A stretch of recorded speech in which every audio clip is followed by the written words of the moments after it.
Assalamualaikum warahmatullahi wabarakatuh.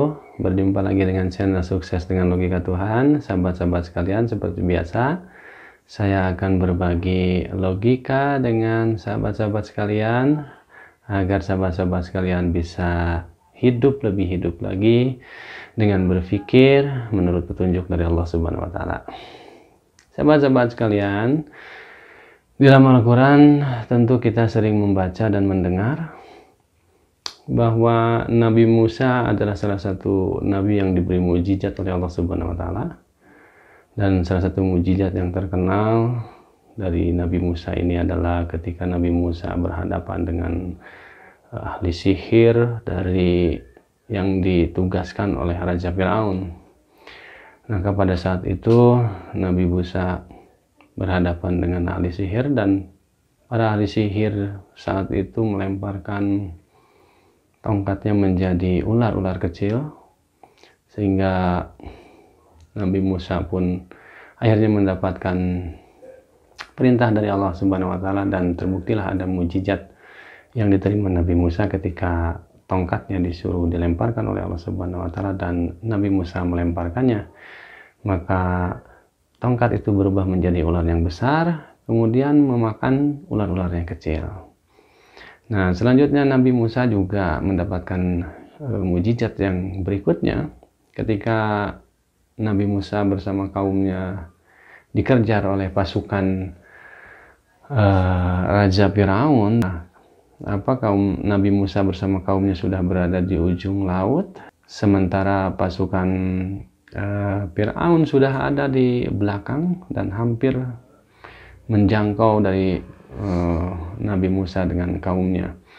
Nah, pada saat itu juga Nabi Musa mendapatkan perintah dari Allah Subhanahu wa taala untuk memukulkan tongkatnya ke laut. Nah, maka ketika Nabi Musa memukulkan tongkatnya ke laut, maka terjadilah mukjizat yang berikutnya, di mana laut itu terbelah dan akhirnya Nabi Musa bisa menyeberangi laut. Dan ketika pasukan Firaun ikut menyeberang, laut kembali menutup dan menenggelamkan pasukan Firaun bersama Raja Firaunnya. Sahabat-sahabat sekalian, cerita ini bukan dongeng karena cerita ini dikabarkan di dalam Al-Quran. Jadi dongeng berbeda dengan cerita yang sumbernya dari wahyu Al-Quran. Jadi cerita ini adalah cerita berdasarkan fakta, mengandung kebenaran karena sumbernya dari kitab suci Al-Quran. Nah, namun orang-orang yang menganggap bahwa hal-hal itu tidak rasional, tidak masuk akal, ini dianggap sebagai dongeng. Sebagaimana dikabarkan di dalam Al-Quran bahwa ketika orang-orang dikabarkan kabar tentang cerita yang bersumber dari kitab suci dan tidak dijangkau oleh akal mereka, maka mereka mengatakan itu adalah sebagai dongeng. Nah, bagi orang-orang yang beriman, kalau ini sumbernya dari Al-Quran, sumbernya dari wahyu, maka ini bukan dongeng, tapi ini adalah fakta. Bukti-bukti itu sudah sedikit-sedikit sudah dibuktikan oleh para ahli sejarah bahwa kejadian ini benar-benar terjadi. Namun di sini saya akan menyampaikan sahabat-sahabat sekalian hal yang tidak pernah terpikirkan mungkin oleh kita semua, bahwa kejadian mukjizat itu memang terjadi hanya pada nabi yang diberi kelebihan oleh Allah Subhanahu wa taala. Tetapi sebetulnya ada pesan dari mukjizat ini bahwa ketika Nabi Musa menghadapi permasalahan, maka Allah memerintahkan sesuatu.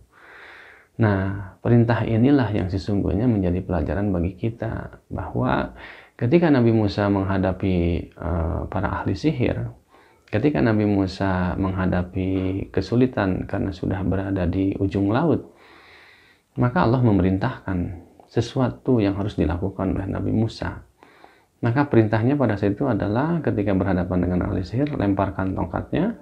Ketika berhadapan di ujung laut dan sedang mendapatkan ancaman dari pasukan Firaun, maka Nabi Musa diperintahkan untuk memukulkan tongkat itu ke laut.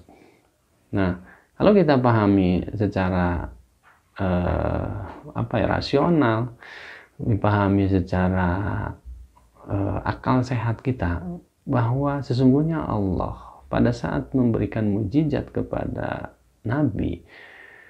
Nabi itu tidak diam, tetapi Nabi Musa pada saat itu melakukan sesuatu atas dasar perintah dari Allah Subhanahu wa Ta'ala. Nah, jadi pelajarannya sahabat-sahabat sekalian, jika kita ingin ditolong oleh Allah Subhanahu wa Ta'ala dan ingin membuktikan kebenaran-kebenaran dari segala kebenaran yang diperintahkan oleh Allah Subhanahu wa Ta'ala, ya kuncinya harus melakukan, sahabat-sahabat sekalian. Seperti Nabi Musa ketika diperintahkan untuk melemparkan tongkat, maka Nabi Musa melemparkannya. Ketika Nabi Musa diperintahkan untuk memukul laut dengan tongkatnya, Nabi Musa melakukannya.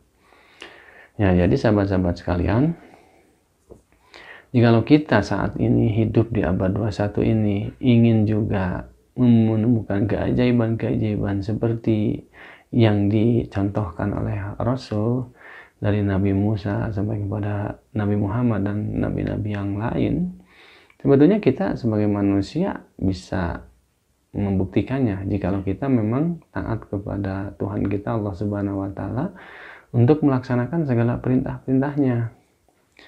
Jadi kita cenderung kalau mukjizat itu hanya diceritakan berulang-ulang, tapi sebetulnya ada pesan di situ. Nah, pesannya adalah bahwa kalau kita ingin membuktikan mukjizat-mukjizat tetap ada itu, ya kita harus melakukan apa yang diperintahkan oleh Allah Subhanahu wa Ta'ala. Bisa dibayangkan sahabat-sahabat sekalian kalau Nabi Musa pada saat itu tidak melemparkan tongkatnya padahal Allah memerintahkan, atau Musa tidak memukulkan tongkatnya ke laut, maka tidak mungkin laut terbelah, tidak mungkin Nabi Musa bisa membuktikan ada ular yang besar. Nah, sekarang juga sama sahabat-sahabat sekalian, Allah banyak memerintahkan hal-hal yang memang harus kita kerjakan, harus manusia kerjakan. Seperti ada perintah bersedekah, perintah berzakat, ada perintah berpuasa, ada perintah berbuat baik kepada sesama, saling tolong menolong, perintah untuk selalu bermusyawarah dalam menyelesaikan masalah, selalu sabar dalam menghadapi kesulitan, tidak membalas keburukan dengan keburukan, tidak emosional, tidak menghujat, tidak saling mencomooh, tidak menghina. Sehingga itu perintah-perintah dari Allah. Nah, jikalau kita ingin membuktikan bahwa bisa lebih hidup dengan ajaran agama sesuai dengan perintah-perintah yang diajarkan oleh Tuhan kita Allah Subhanahu wa Ta'ala, kita harus berani melakukannya. Dan itu adalah perintah dari Allah Subhanahu wa Ta'ala. Kita harus yakin bahwa perintah itu datang dari Yang Maha Tahu. Nah, kadang-kadang kita bertanya-tanya atau kadang-kadang kita tidak yakin, sehingga kita agak sedikit enggan untuk melakukannya. Jadi sederhana sekali sahabat-sahabat sekalian, jika ingin hidup lebih sejahtera di dunia dan di akhirat, sebetulnya kita tinggal konsisten saja melaksanakan apa yang diperintahkan Allah. Jadi kalau disuruh sholat, ya kita lakukan saja sholat, berbagai macam sholat. Ada sholat duha, ada sholat tahajud, ada sholat 5 waktu, ada sholat ketika menghadapi masalah, ada sholat taubat, berbagai macam sholat harus kita kerjakan. Nah, dengan demikian kita sebetulnya sambil merasakan dan membuktikan, dan pasti kita akan menemukan keajaiban-keajaiban dalam hidup ini jikalau kita taat kepada Allah Subhanahu wa Ta'ala.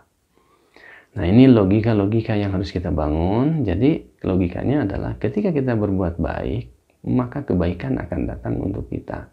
Ketika kita taat kepada Allah Subhanahu wa Ta'ala, maka setiap hari kebaikan akan kita dapatkan. Nah, jadi begitu sahabat-sahabat sekalian. Jadi sebetulnya kita harus membuktikan. Maka sekalipun Nabi, pada saat itu Nabi Musa ketika diperintah oleh Allah untuk melemparkan tongkat, tapi Nabi Musanya tidak melemparkan tongkat, maka tidak akan ada mukjizat pada saat itu. Sekalipun Nabi Musa adalah Nabi. Jadi kuncinya di situ dari mukjizat itu sesungguhnya adalah sebagaimana kalau kita diperintah oleh Allah untuk melakukan sesuatu, lakukan saja. Dan Allah Maha Tahu apa yang akan terjadi. Dan ketika kita taat kepada Allah, melaksanakan segala perintahnya dan melakukannya, maka itu sudah urusan Allah untuk menolong hidup kita. Jadi kita tidak tahu apa yang terjadi, apa yang setelah diperintahkan Allah, kecuali kita sudah melakukannya. Begitu sahabat-sahabat sekalian. Nah, begitu sahabat-sahabat sekalian, mudah-mudahan ini sedikit menginspirasi. Jadi mari kita sama-sama buktikan bahwa hidup di jalan Allah itu, bahwa kita telah dijamin oleh Allah akan menghadapi keselamatan di dunia dan di akhirat. Demikian sahabat-sahabat sekalian, semoga bermanfaat. Terima kasih. Billahi taufiq wal hidayah. Assalamualaikum warahmatullahi wabarakatuh.